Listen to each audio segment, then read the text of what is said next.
Welcome to our channel. Let's end mental health stigma now. I wanted to make a video today on a very important subject, which is stigma, and also the state of the global health crisis, and how it is affecting, how the pandemic is affecting people who are already suffering with mental illness, and also the rise of people who are claiming to have mental health symptoms and who are also seeking help. Right now, statistics are showing that there has been an increase in the demand for behavioral and mental health services, an increase of 52% in the U.S. only. So you can imagine the rest of the world what the increases are with people who are seeking mental health services, who are seeking help. Right now, the state of the planet, we are in dire need. People are in dire need of support, especially mentally, emotionally, psychologically, living in constant fear and anxiety on a daily basis, hearing a toll of how many people, how many deaths for the day, and all of the new rules and all of the new normals, and a whole bunch of new structures, new methods of living, new methods of being, not having control over your own body in some cases, because now you have to follow a whole bunch of new and fast changing and moving parts.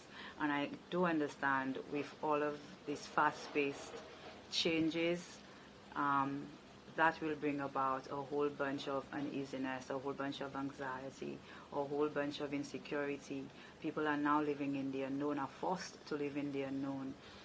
We are constantly living in a flight or fight state, because we as humans were not born to be living in constant anxiety and a fight or flight state. We were given that mechanism within our bodies. Our ancestors were from the beginning of time, because they were living in very dangerous wilderness with animals without shelter, and they needed an internal alarm system to let them know when danger is approaching or when danger is near, so that the chemicals within their bodies could kick in, the adrenaline could kick in, and when that happens, it gives signals to the brain that it is time for you to either fight whatever is approaching you or whatever your danger is, or you flee the situation into safety. Now, this was amazing, and it was very important back then. It is significant still now. However, we are not living in those kind of immediate danger. However, we are still living in flight or fight mode every day because of the constant panic and the constant reminder of doom and gloom, and all of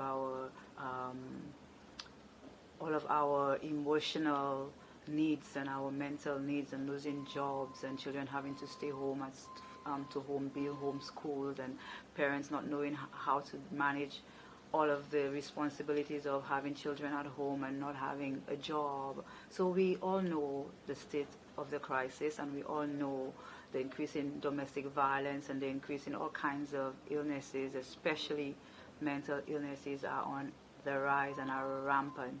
So today's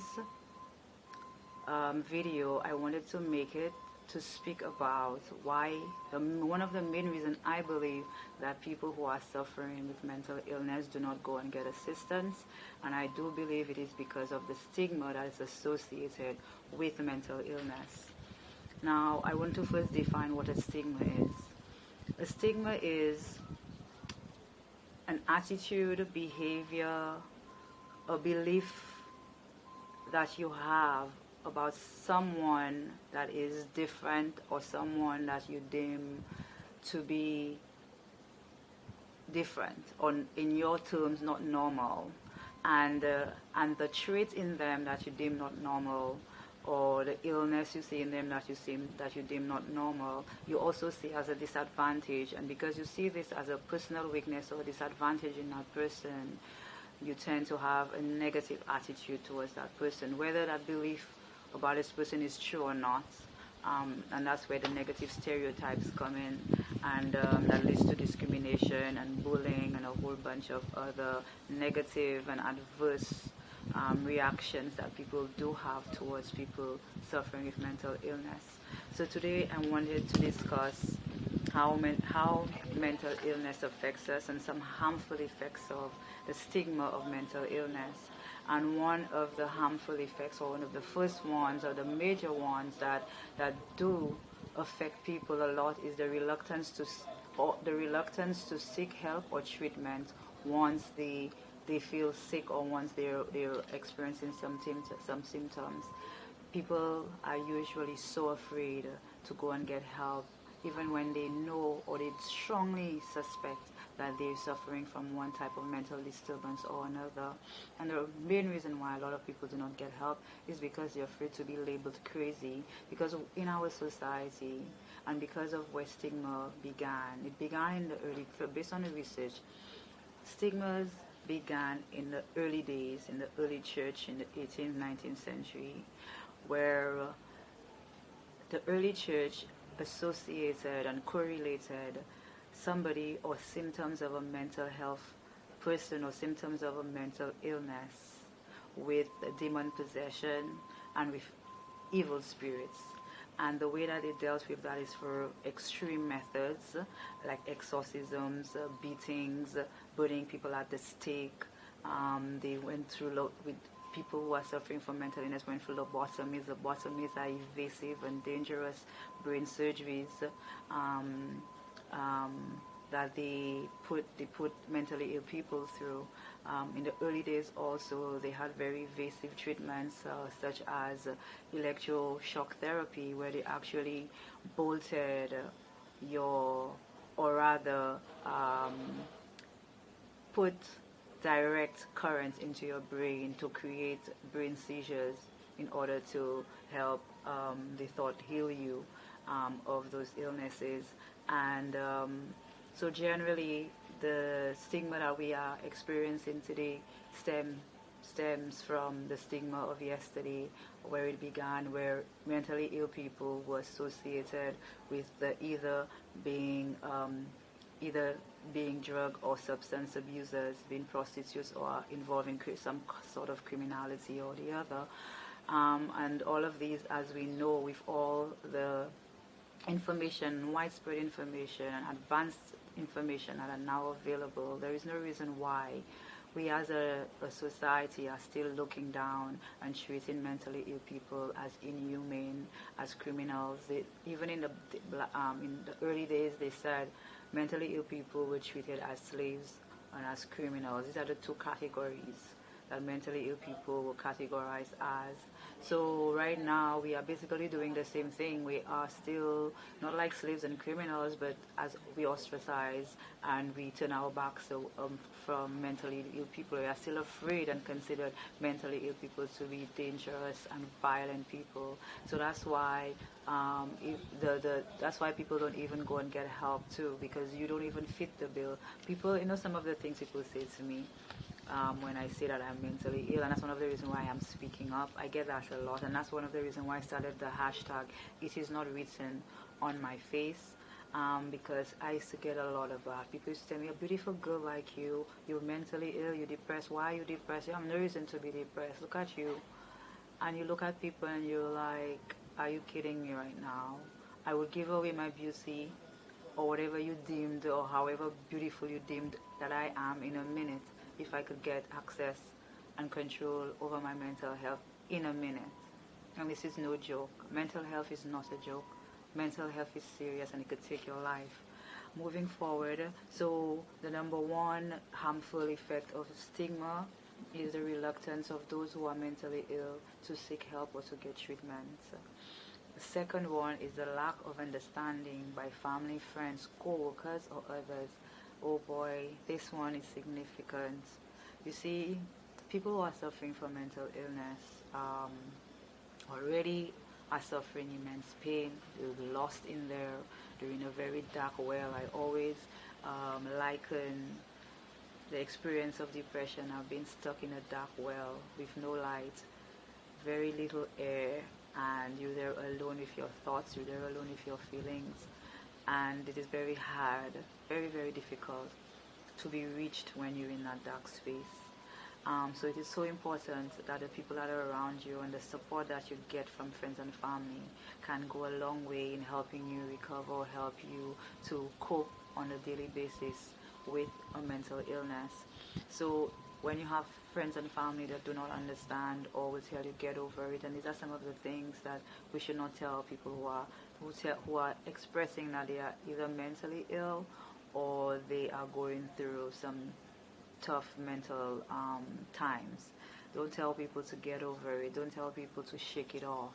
Don't tell people to go have a cup of tea or go for a walk. And I know you're trying to help, and I know a lot of it is coming from a good place, because mental health issues and depression, schizophrenia, bipolar, borderline personality disorders, all of those types of illnesses you are taught to be afraid of, you are taught not to know anything. Most people don't research those things, because that's the fact that you research it, you will be thinking there's just fear around issues of mental health. So it is important that if somebody comes to you, a friend, a family member, a loved one, even a stranger comes to you and tries to talk to you about how they feel, do not minimize people's feelings. Do not tell people else have it harder than you, and look at what they have and say, oh.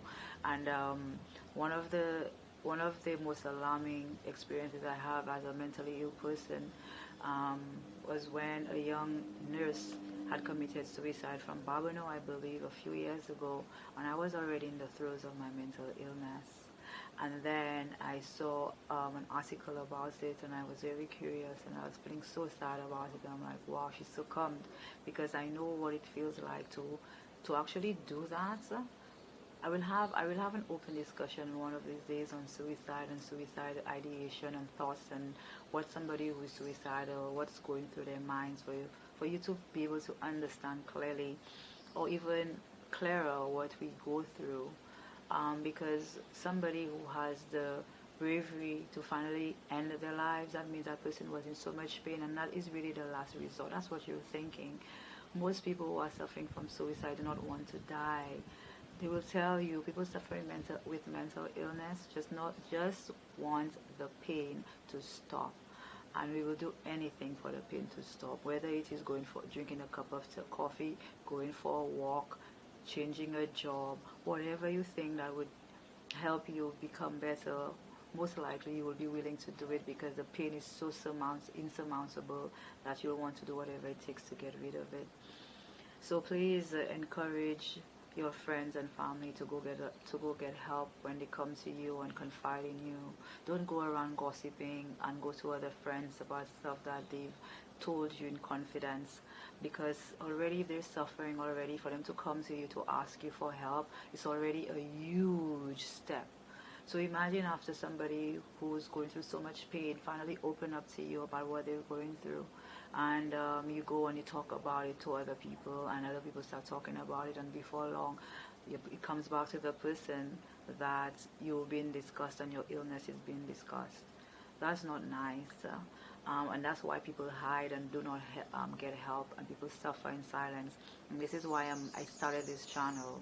I wanted to start the channel to provide a place, and on the Facebook page, Let's End Mental Health Illness Now, to provide a one-stop shop, for lack of a better phrase, for people who are suffering from mental illness, or who are curious, or want to look for information to help those they think, or family members that are suffering from mental illness, their supporters. And for those people who are generally interested in changing their mindsets and changing and ending mental health illness, and they want to do better as people in a society, want to be more empathetic towards their friends and their families. So I created this channel and the Facebook page to provide information. So please share and like the page. Please subscribe. Please share the page with somebody who speaks about mental illness, or who talks about having symptoms. There might be something on there that they might read, they might see a video that might click something. Sometimes it's not one thing at one time. Sometimes it's hearing something multiple times in different ways that finally clicks with something inside of you, and you say, today is the day that I get help. And that is the purpose of why I'm doing this on this channel, to continue to spread the news, spread the information, provide it until somebody says, okay, I believe what she's saying, she's gone through it and it worked for her, so let me go try it. Okay, so we're moving on with some of the harmful effects of stigma and why people refuse to go get help. People suffering from mental illness believe that especially if they tell people about what they're suffering with and the illness, that they're going to be given fewer opportunities at work, at school, or even in social activities. And they'll also have trouble finding housing, because most landlords or people or employers or workplaces, if you declare that you are mentally ill, that might deter them from either hiring you, or if they find out while you're on the job, they might take away responsibilities for you, because there's a general lack of trust, there's a general disgust that people feel, a lack of apathy that people feel towards people that are suffering from mental illness. Because of the stigma, again, there is a lot of blaming the victim, blaming the patient, blaming the mentally ill, because of the association that mental illness is associated with the drug abuse. All of these are self-inflicted. So a lot of people think that mental illness is self-inflicted, not taking into consideration that mental illness can be caused through so many different things, including genetics. You can be actually born with a mental illness. You can get it through a sudden and immediate, like what's happening right now with the sudden and immediate changes. Like this is like an earthquake in people's lives happening right now with this COVID-19 and the pandemic situation. That the trauma, the PTSD that people experience from those traumatic experiences, all of those things. So you are not exempt. Don't think because you've not experienced a mental illness that you think that it could never happen to me.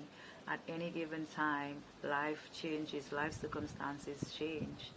And when life circumstances change and you cannot adapt as quickly as your life circumstances are changing, it does something to you emotionally, it does something to you mentally. It takes a very strong person to be able to go through rapid and extreme changes without being shaken up on the inside and being affected in one way or the other. So if it could happen to any of us, and it is happening to all of us, why still have stigma and negative attitudes towards people suffering with mental illness? And what is sometimes very scary for me is when I hear how people describe or talk about people suffering from mental illness. And I'm looking at them, I'm like, dude, girl, woman, you might have a child right now in your household. You might have a father, a sister, a brother right now that you love to bits and pieces suffering from mental illness. But because you have those very views, your judgmental views, and you speak about it so openly about other people suffering, they will not dare, because that has happened to me. I've listened to some very close people that are very close friends and family members to me, people that I love, have views about certain things, and you know that you're suffering inside with those things that you're talking about in such a negative way, calling people names, and you're suffering inside with that, and you cannot dare open up because you're like, you already know how they feel. So you know if they feel that way about the stranger who's suffering, or the neighbor who's suffering with those illnesses or with those circumstances or those weaknesses or those battles, you think you're going to open up with somebody you know who is already clearly judgmental or clearly negative towards it. So I am imploring and I am pleading, please find in your heart to have some empathy. Because a lot of times the reason why we don't have empathy, because we cannot put ourselves in other people's shoes. We are so disconnected to what a person is going through that we cannot even see past what they're going through to see the humanity or the human struggle.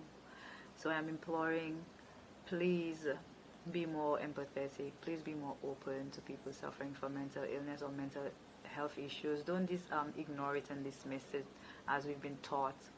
We are all been conditioned to do those things. So I'm just imploring that let's have a little bit of change our perspective, because it's necessary. We cannot run away from it anymore. As I've said, the elephant is in the room, and it's time. The elephant is not going anywhere, and the elephant is getting bigger and bigger and bigger, and it's time for us to address it.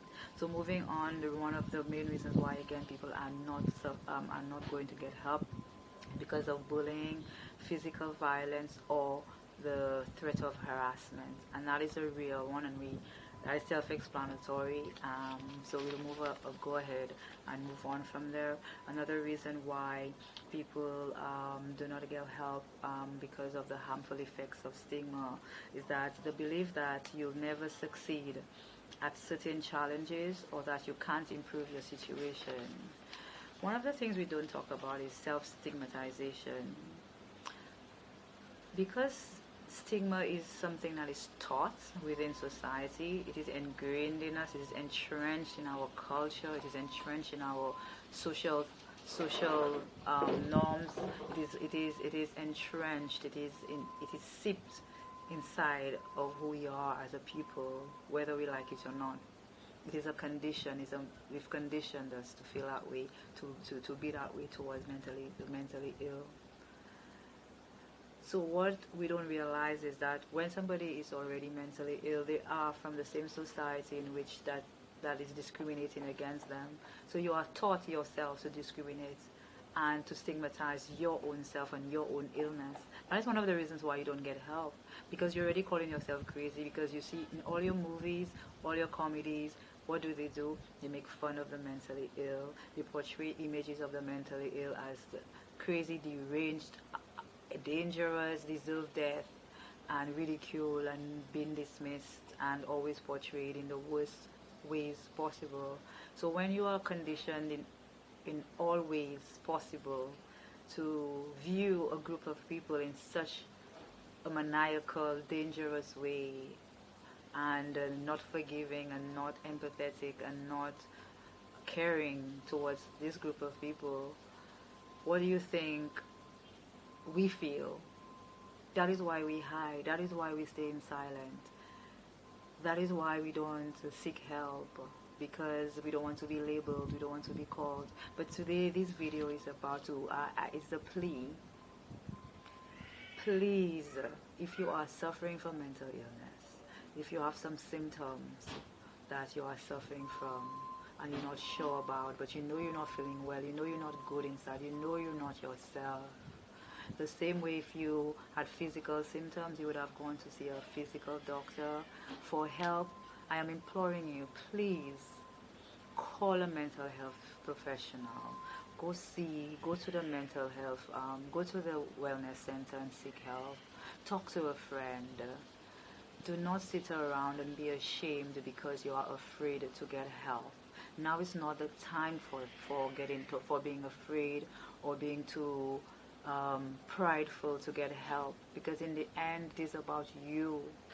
You have to live with yourself. The people that you are so afraid will talk about you.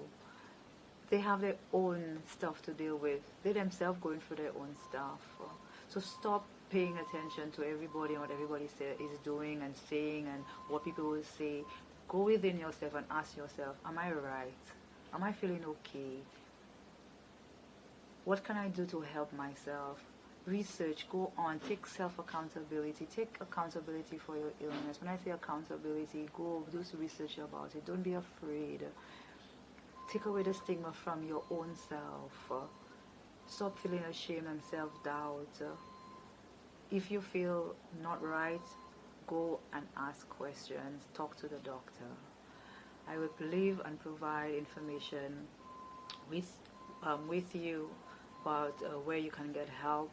I don't want this video to be too long. I really wanted to go more into the stigma, but I will do it in a subsequent video. So look out for how we can cope with mental health stigma and what the public can do, as well as what people who are dealing with mental health stigmas can do to help themselves also. So I will see you in the next video, but please subscribe, like, and share our videos, and also check out our Facebook page. Let's end the mental health stigma now. and I am again imploring to us as a collective, let's have a little bit more understanding, be less judgmental. As I said, you might be saying things and emanating behaviors that that are putting people in your family that may be suffering off from telling you or from seeking help, just because of your general attitude towards mental illness or mentally ill people. As I said, right now you don't know who's suffering, because mental illness is a silent killer. People suffering silently all the time, and that is why most people die, because of the silence, because of the stigma, because of the shame, because of the fear of being ridiculed and ostracized, and family members leaving you, because that's a real threat. you that is a real threat, and it is not an excuse. People who are already suffering need a lot of help, a lot of support, and a lot of care. And I'm just imploring just to see the humanity in those who are suffering already, and just try to help them, and join our Facebook page, and again share and like and subscribe to the channel. All we want to do is to help others strengthen their minds, and to help others get back their lives. So thank you again for joining, and see you on the next video. I will leave all the information in the description box on where you can get help, contact information, and resources for you to help you to alleviate some of your symptoms, and hopefully have the courage to get help. Again, thank you, and I'll see you on the next video.